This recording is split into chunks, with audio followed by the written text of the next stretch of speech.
ఫ్లాట్కి main entrance ఇది. ఇదంతా వచ్చేసి లివింగ్ ఏరియా.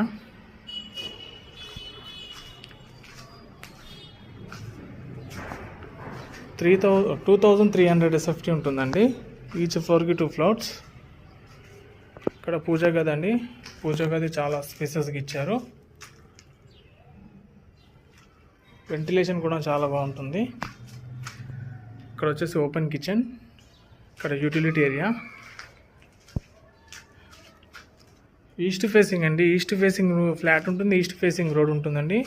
పక్కన వచ్చేసి ఇండివిజువల్ హౌస్ G+2 వరకు ఉందన్నమాట అండి. అది వెంటిలేషన్కి ఏం ప్రాబ్లం లేదు. వెంటిలేషన్ చాలా బాగుంది. మనకి ఇక్కడ వచ్చేసి మాస్టర్ బెడ్రూమ్ అండి. ఇది మనకు 8 monthsలో పొజిషన్ అండి. 8 monthsలో హ్యాండ్ ఓవర్ చేస్తారు. బ్రిక్ వర్క్ మొత్తం అయిపోయింది. ఇదంతా వచ్చేసి మాస్టర్ బెడ్రూమ్. మాస్టర్ బెడ్రూమ్కి విత్ బాల్కనీ. ఇక్కడ వచ్చేసి మనకు with attached washroom and dressing area ఉందండి.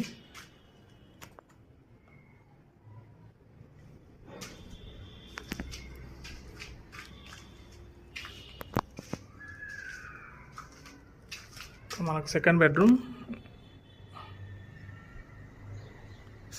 ఇది వచ్చేసి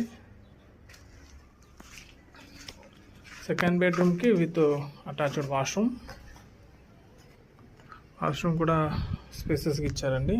విత్ బాల్కనీ. 2 bedroomకి విత్ బాల్కనీ ఉందండి. Attached balcony. మాస్టర్ బెడ్రూమ్కి సెకండ్ బెడ్రూమ్కి ఉందండి.